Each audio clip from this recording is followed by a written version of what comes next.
3688-7777. Juntos salvamos vidas.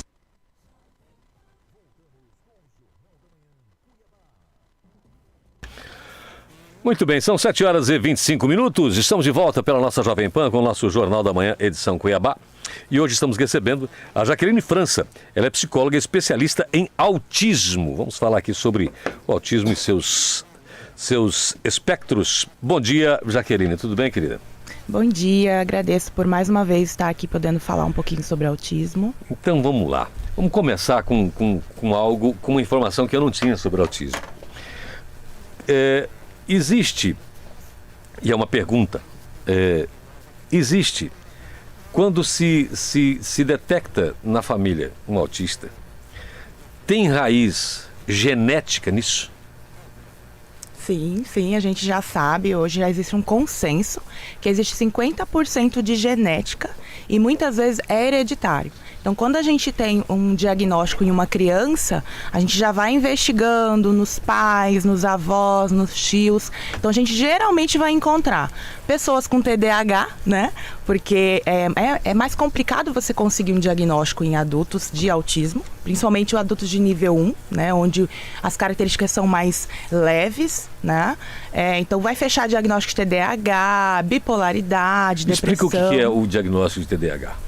O que é o TDAH? Eu costumo dizer que todo autista tem TDAH, que é características de déficit de atenção, a hiperatividade, a agitação, dificuldade em autorregulação, mas nem todo TDAH é autista. E muitos adultos de nível leve, eles não fecham o diagnóstico de autismo por não ter todas as características ali aos olhos, né? Que não saltam aos olhos. E hoje a gente sabe que é mais fácil fechar diagnóstico de TDAH. Né? Você vai ler lá as características, dificilmente você não vai identificar ali características de TDAH. 100% de acerto nisso? Se tem alguém que foi diagnosticado como autista, na família terá alguém que é? A gente sabe que existe esse 50% de genética, mas existe, além da predisposição, existe outros fatores que fazem com que a condição se manifeste. Tá? Então ela não vai se manifestar necessariamente como um autismo, por exemplo. Pode ser N outras comorbidades ou só um atraso de fala. A gente vai perceber dentro do histórico familiar pessoas neurodiversas. O que significa isso? Não necessariamente vai fechar em autismo, mas ela tem um processamento neurológico diferenciado. Ela vai precisar de adaptação, ela vai precisar de auxílio, né, de algumas necessidades a serem atendidas. Você que é especialista nisso, já revelou muito desses casos de chamar a família e revelar que tem realmente mais. Sim. O pai ou a mãe, principalmente pai e mãe. Sim, eu comecei atendendo crianças, né? E aí eu fui me especializando, a demanda foi chegando, porque acontecia? A gente ia treinar o pai, né, para lidar com a criança, e a gente se deparava com dificuldades ali muito parecidas no pai e na mãe. E a própria demanda vai nos puxando, peraí, o autismo não é só na infância, existe a adolescência, existe a fase adulta. Então eu fui me especializando em autismo na fase adulta por conta da demanda que ia chegando para mim de tios, padrinhos e pais das crianças que eu atendia. E a pessoa não sabia, não tinha ideia? Não. Geralmente o diagnóstico vem porque alguém na família, uma criança, é diagnosticada. Né? E como é que funciona isso para uma pessoa que viveu metade da vida, ou mais ou menos, sem saber que tinha isso, que tinha o espectro de autismo? E se for uma família, nunca ninguém percebeu absolutamente nada. Como é que é isso? Tem que convencer ele primeiro? Não? Como é que faz? Tem vários casos, né? Tem os que não aceitam de jeito nenhum e tem os que vêm como um alívio, né? Porque aí vem para... Ele notava algo diferente? Sim, já estava em sofrimento há muitos anos, né? Já se sentia inadequado, diferente, não conseguia lidar não conseguia fazer amizades, não conseguia às vezes manter um trabalho, conseguia concluir um curso, mas não sabia o que era, né? Aí vem aquela ideia de eu tenho um defeito. Quando descobre que está dentro do espectro autista, vem como um alívio de que agora eu posso direcionar, né? Me tratar e saber quais são as minhas dificuldades e o que eu preciso fazer. Então tem os casos onde vem como alívio e tem os casos onde as pessoas não aceitam, né? Com o tratamento, o autista, seja lá em que parte do degradê nele está, né, o grau, com o tratamento certo, ele evolui bem. Tem muitos avanços. E nesses casos, tem como avançar depois de algo que está ali parado tanto tempo e que nem sequer se notava? Tem como melhorar? Uhum. Se a gente for pensar na aprendizagem de todos e todas as fases, né? É claro que a gente sabe que até lá aos 7 anos nosso cérebro tá livre, né? Leve e solto para aprender e absorver. CPU vazia. E está vazio, está preenchendo. Com o tempo a gente já vai tendo outras demandas sociais e fica mais difícil aprender algumas coisas também. E o nosso processamento vai ficando mais lento, o nosso metabolismo vai ficando mais lento. Mas isso não significa que nós não aprendemos, né? Então eu, por exemplo, nos meus 33 anos, eu estou aprendendo todos os dias, né? É claro que é num tempo mais lento, né? Por isso é importante o diagnóstico, porque a gente vai fazer um tratamento mais efetivo também no que realmente aquela pessoa precisa treinar e aprender. Vinícius. Então, é sempre um prazer, minha amiga, te receber aqui, né, e poder discutir esses temas na área de saúde, né? Seja muito bem-vinda sempre, né? Muito bom contar contigo. Bom, ontem mesmo vocês estavam discutindo aqui a questão da disciplina nas escolas, né? A expulsão, por que não expulsa, né? Enfim, né? O aluno que é indisciplinado, né? Eu falei que hoje há muito mais rigor para expulsar do que antigamente. Antigamente era algo mais banalizado, né? Expulso e pronto, né? Hoje tem que se ouvir o Conselho Tutelar, inclusive, até o Conselho Estadual de Educação, porque tem o Estatuto da Criança e do Adolescente, né? Algumas proteções, né? E por que isso? Porque muito problema disciplinar, na verdade, é de uma criança que tem o TEA, né, o transtorno do espectro autista, né, em algum ponto, né? Como é que você vê isso? Tem relação realmente? Quer dizer, é preciso olhar caso a caso para identificar se é uma questão realmente disciplinar, né? Ou se ele ou ela tem essa dificuldade de inclusão, né, social ali e acaba derivando, né, para um mau comportamento? Sim. Como o espectro é amplo, né? Não tem nenhuma pessoa igual e não vai ter uma pessoa com a mesma dificuldade, esse processo precisa ser muito personalizado, né? Então eu tô participando muito de discussões relacionadas a adultos dentro do espectro na universidade, né? E aí o que a gente vê é um desconhecimento das dificuldades gerais que todos têm, né? E não um olhar personalizado para coisas muito específicas. Por exemplo, preciso de tempo extra para fazer a minha prova, porque o meu tempo de processamento é mais lento, né? E aí essa pessoa, ela entra para uma instituição, ela vai encontrando tantas barreiras que ela acaba sendo expulsa, porque ela não dá conta, né? É quase que uma corrida, todo mundo está correndo, né? Mas essa pessoa tem muito mais barreiras para ela ultrapassar.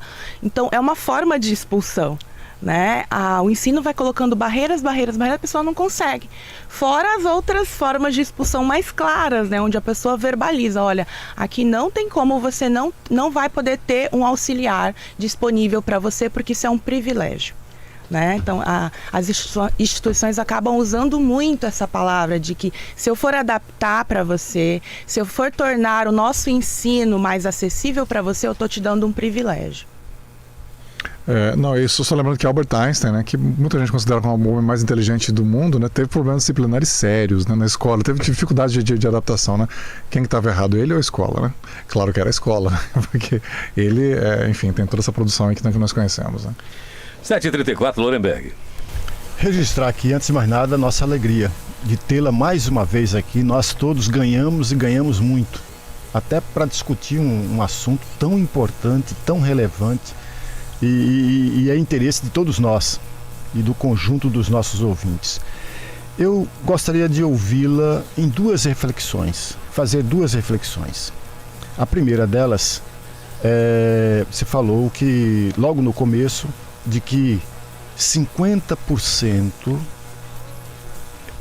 de um garoto, de uma criança autista, 50% é hereditário, se foi o que eu entendi. Há um pai, ou uma mãe, ou um tio, um avô, ou bisavô e etc. Alguém da família tem esse lado.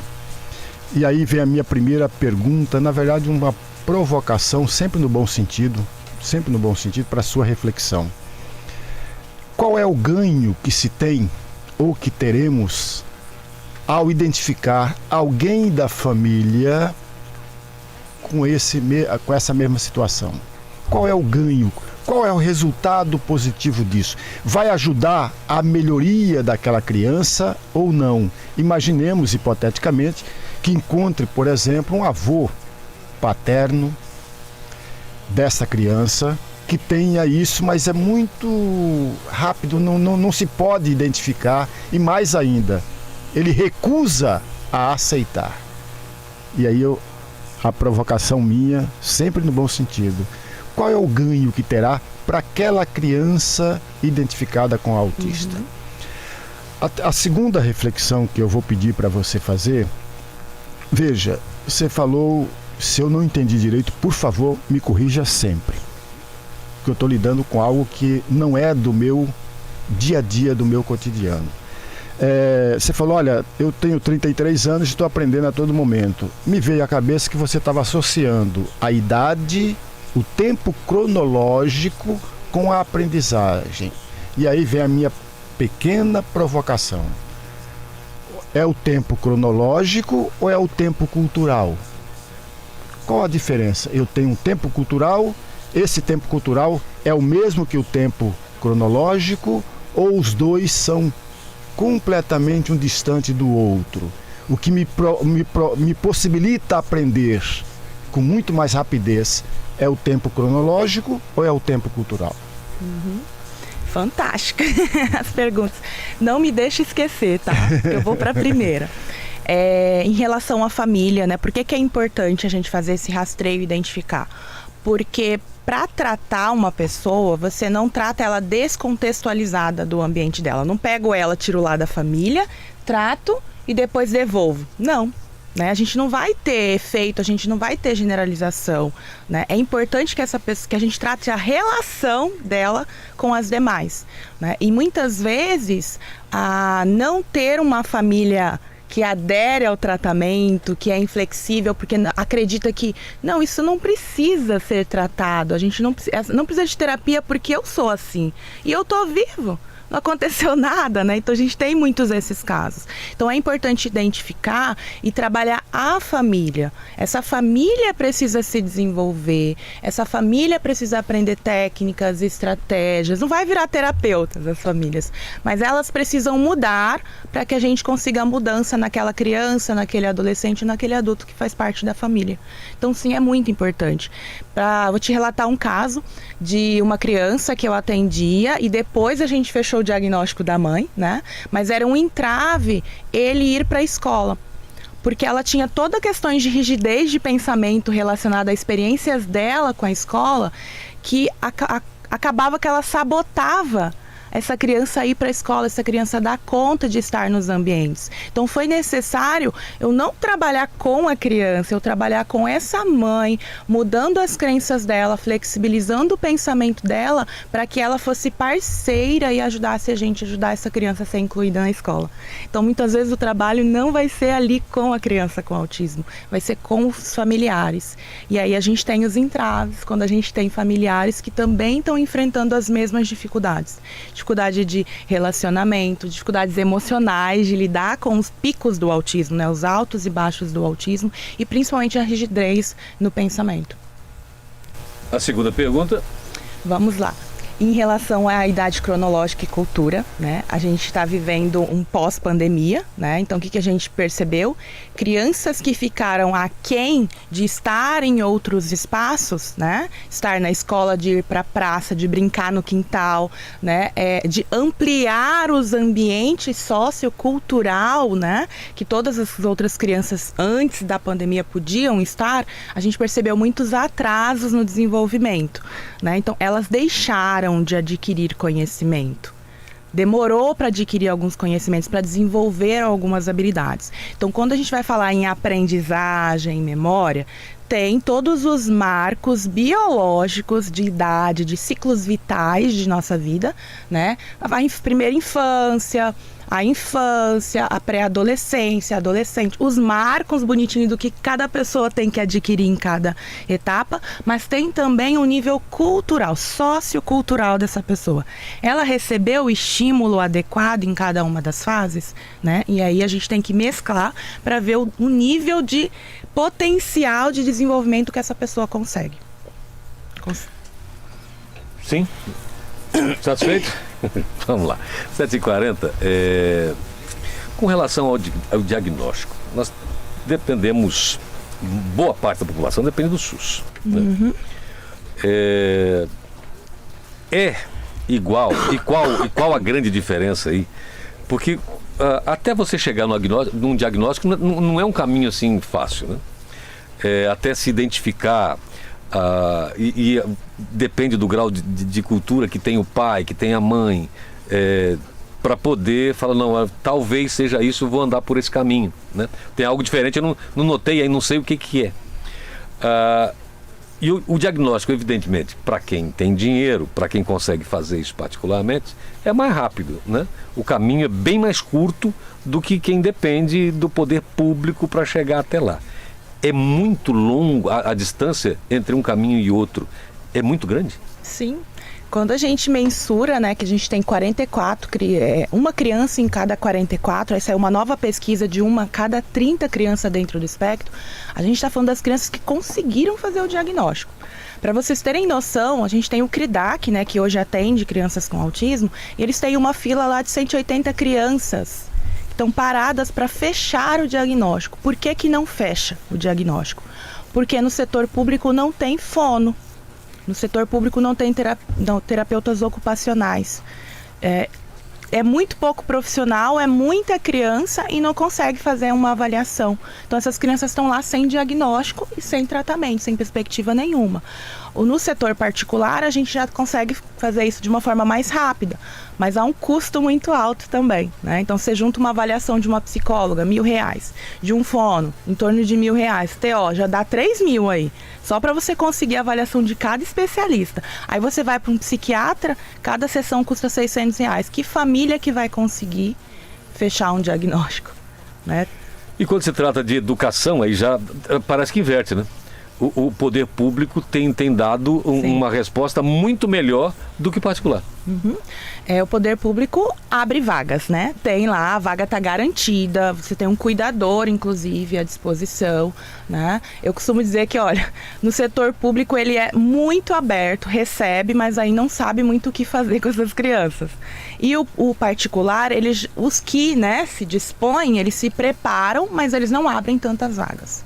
Né? Tem toda uma coisa, não pode ter mais que 3 crianças dentro do espectro em uma sala, né? Então eles vão trazendo algumas leis bem antigas assim para embasar, né, ao limitar. E que né, coisa incrível isso, né? Você tem uma dificuldade numa ponta, né, que é para conseguir esse diagnóstico, e depois a inclusão ser totalmente inverso nesse ponto. Eu acho que todo mundo perde nisso, né? Tanto a camada pobre da população, quanto as pessoas que têm dinheiro também não conseguem o adequado, porque é o antes e o depois.